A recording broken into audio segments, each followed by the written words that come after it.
so I have to figure out how in the world to pay for this. We're going like up a hill like this. Wow, look at that. That's crazy.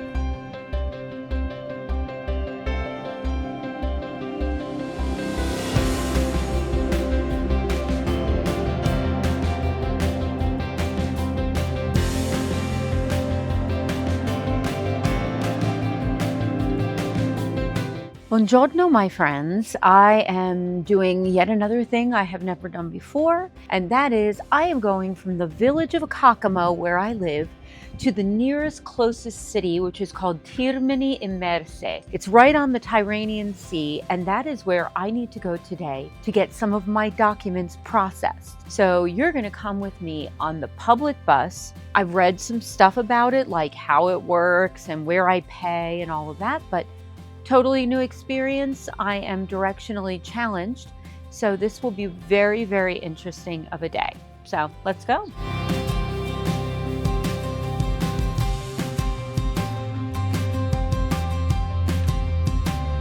So this is the bus station in Caccamo, Sicily. You can see that people can charge their vehicles of various kinds up right here. This is the thriving metropolis of the bus station in Caccamo.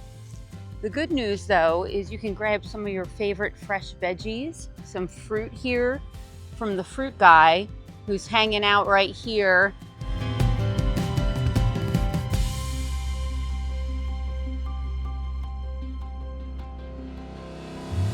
Scusi, signore, può fare una mela?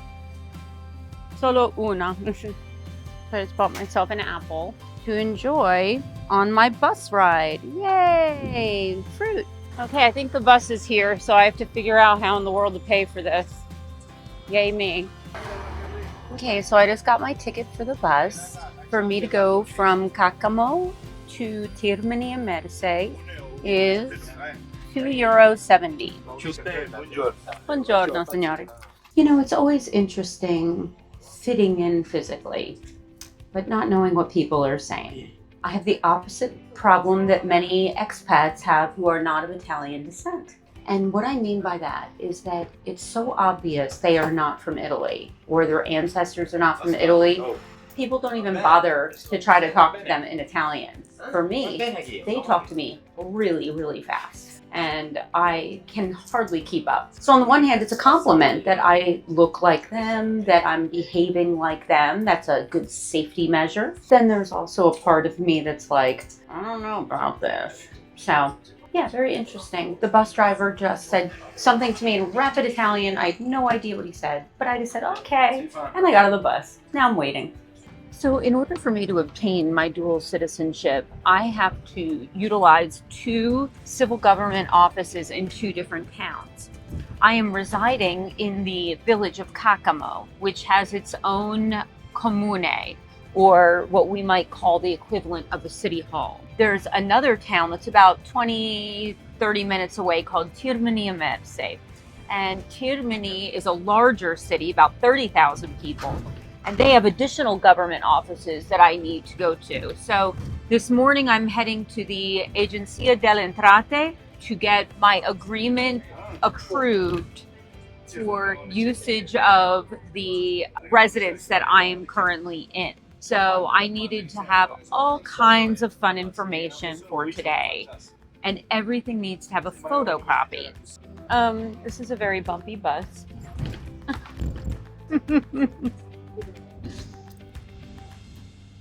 We're going like up a hill like this. So guys, there's absolutely no way to keep this still. I mean, the roads are just next level. Let me try this.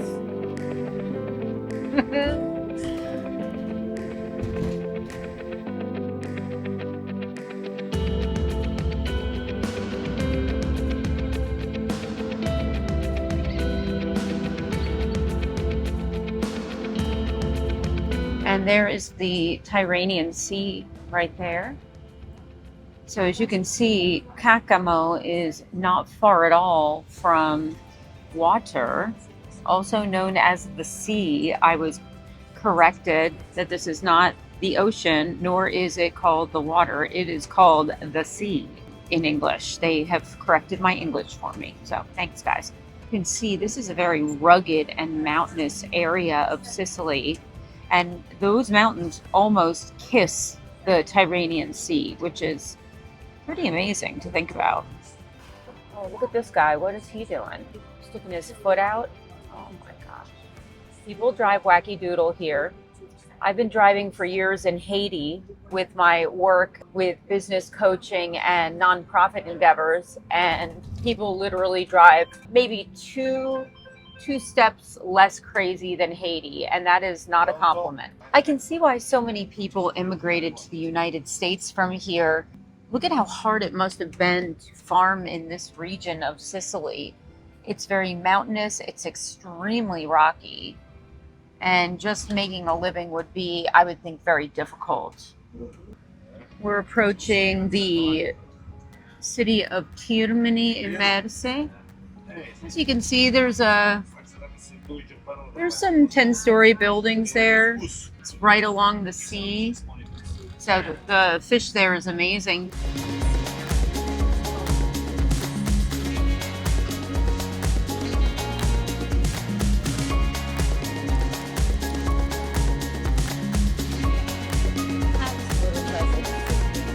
Sidewalk.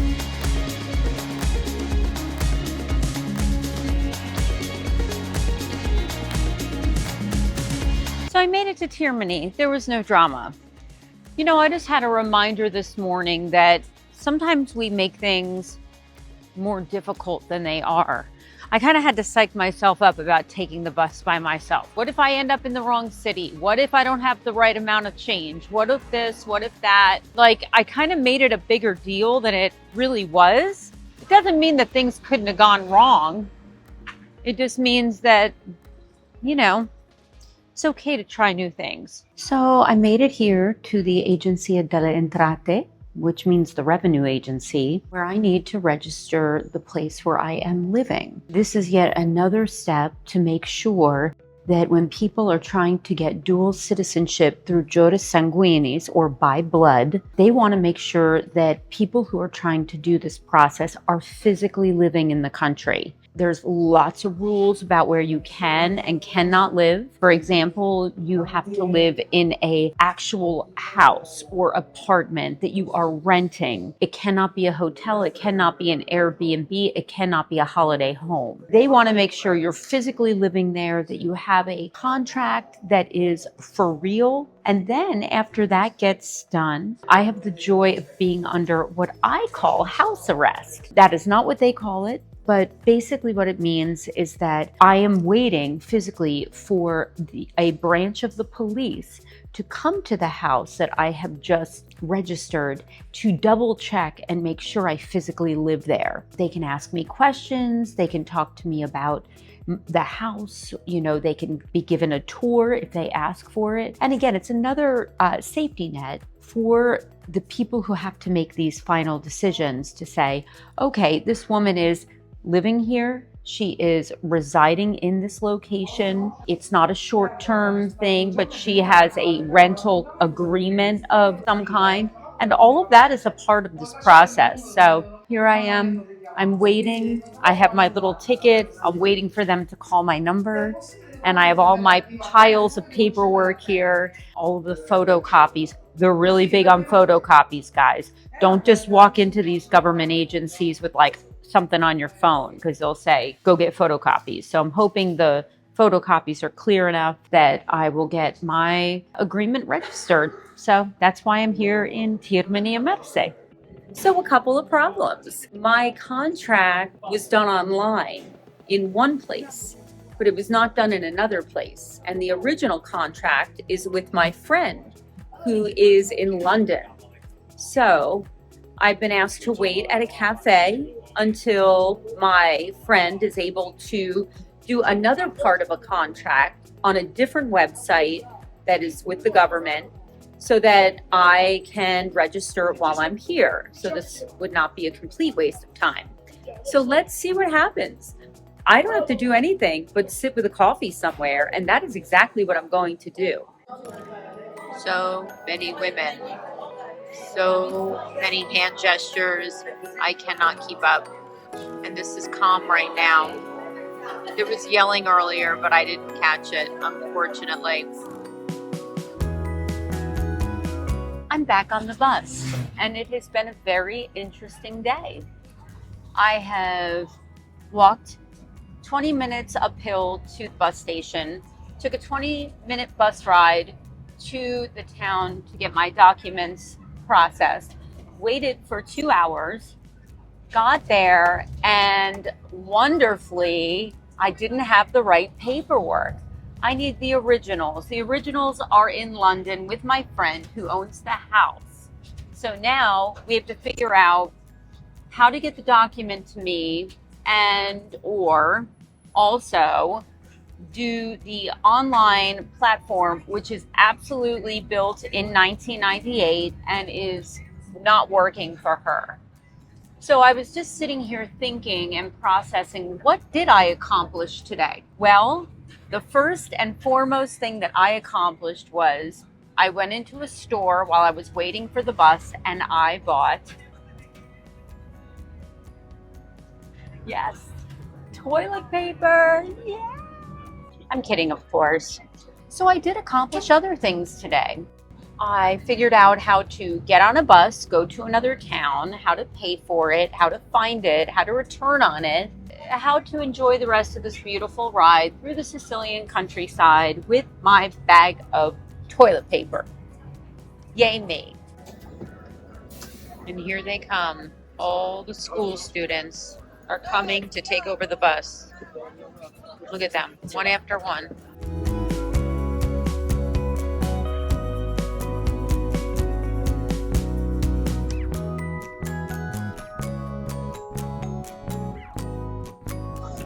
All the girls are dressed the same. They all have on waist-high jeans and crop tops in the colors of black, white, and gray. That's it. Men or boys, black or white t-shirts and jeans. Oh, here's one in stripes. She's different. So Caccamo doesn't have a school bus system, so the kids are given a pass and they go through the public bus system. So there's no separation between the school bus and the public bus, as is evidenced by this experience.